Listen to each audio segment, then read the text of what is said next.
morning, PotCoins. Today is Sunday, 19 July 2015.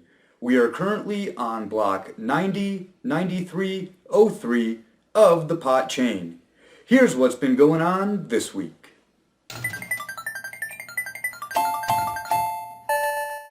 A lot has happened since the last show. The new POS wallet finally came out.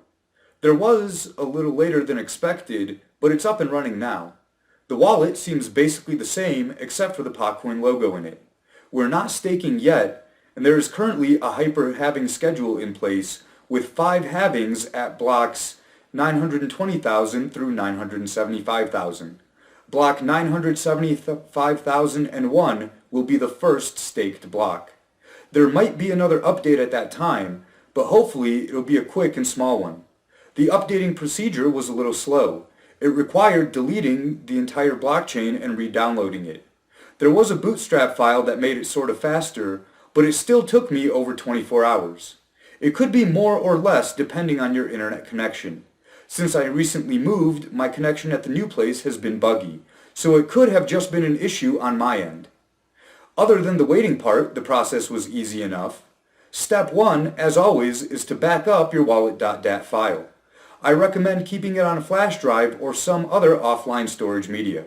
Step 2, download the new wallet, and it's optional but recommended, download the bootstrap.dat file. Step 3 is to delete everything in the folder with the blockchain except for the wallet.dat file. Step 4, if you did get the bootstrap file, put it next to the wallet.dat file, and run the install for the new wallet. Then just wait for it to sync. There are more detailed instructions on Reddit with more steps broken down better. Link will be in the description below.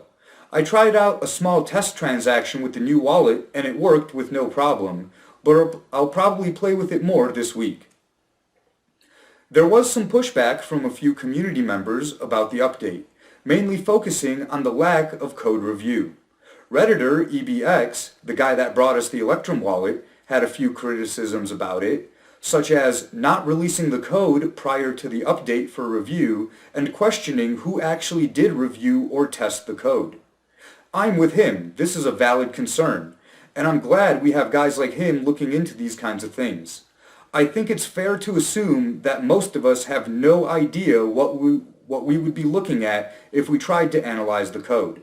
So having community members that are willing and able to read and review code is essential. As far as I can tell, he's an unbiased coder just looking out for us all. Hopefully all is well, but if anyone is concerned about it, it might be wise to wait a week or two to see if any bugs get found. I have the PotCoin wallet on 2 different computers, and I've only updated one of them. Does that make a difference? I don't really know. Maybe. But I'm still going to wait another week before updating the other one.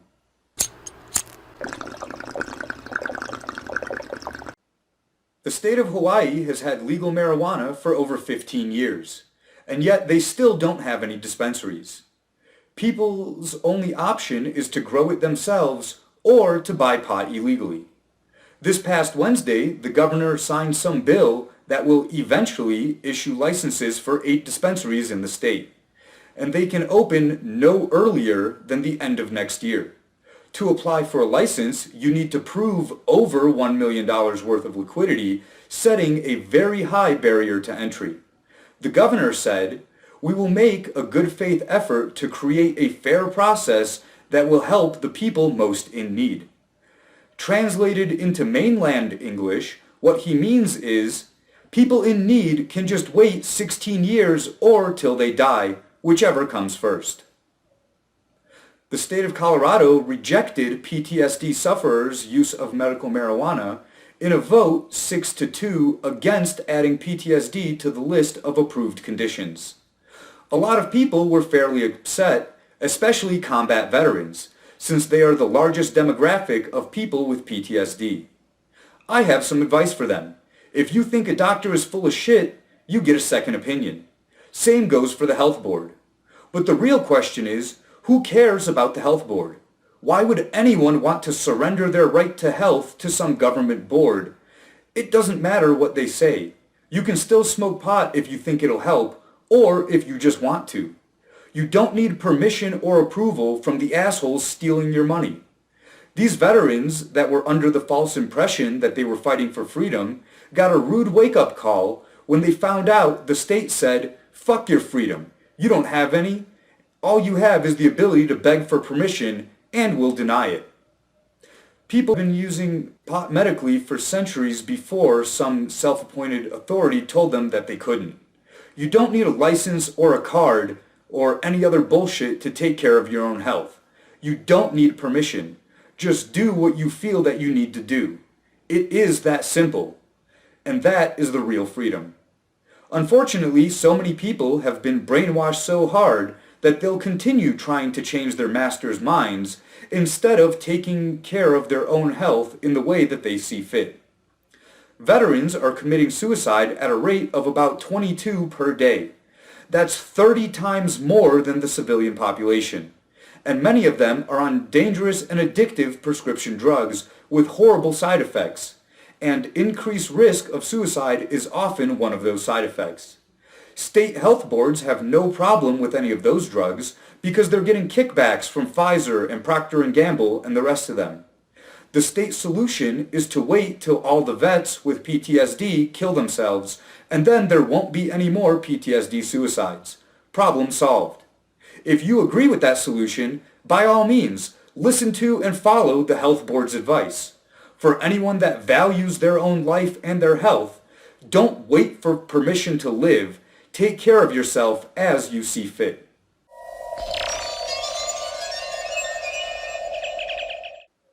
Bitcoin is starting to achieve one of its intended purposes, to serve the unbanked.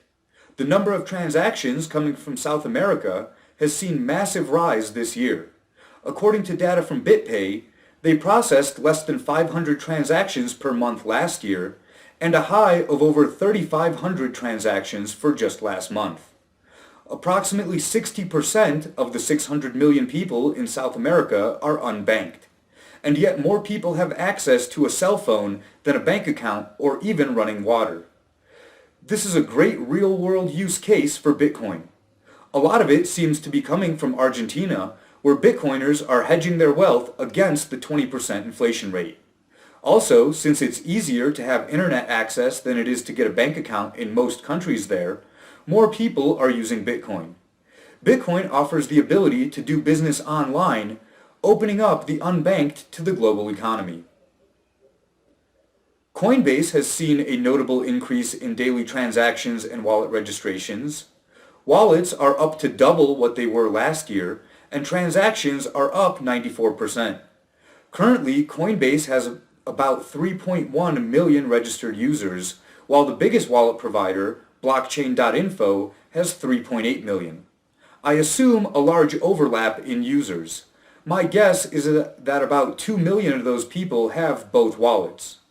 As a Bitcoin enthusiast, I've tried out a lot of different wallets, and I have both Blockchain and Coinbase and a bunch of others.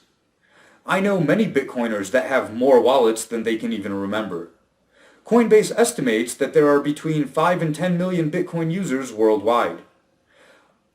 I think that could be a bit of an overestimate at this time, but I do think it will be well over 10 million before this time next year. The network effect grows exponentially, and it seems to be following Metcalfe's law for the value of a network. Capital investment is also way up from last year. Even though the price of Bitcoin has been performing poorly compared to its high at the end of 2013, it hasn't stopped investors from pouring money into startups. Over the course of last year, $350 million was collectively put into Bitcoin, and this year, only halfway through, that number is already over $357 million and rising. The world economy is falling apart. Greece is screwed. China is screwed. The US and the EU, and it seems like everyone else, is screwed. Bitcoin is doing sort of all right. When the illusion of fiat falls apart, crypto will be the light at the end of a long and dark tunnel. That's it for this edition of Mad PotCoins. Smoke 'em if you got 'em.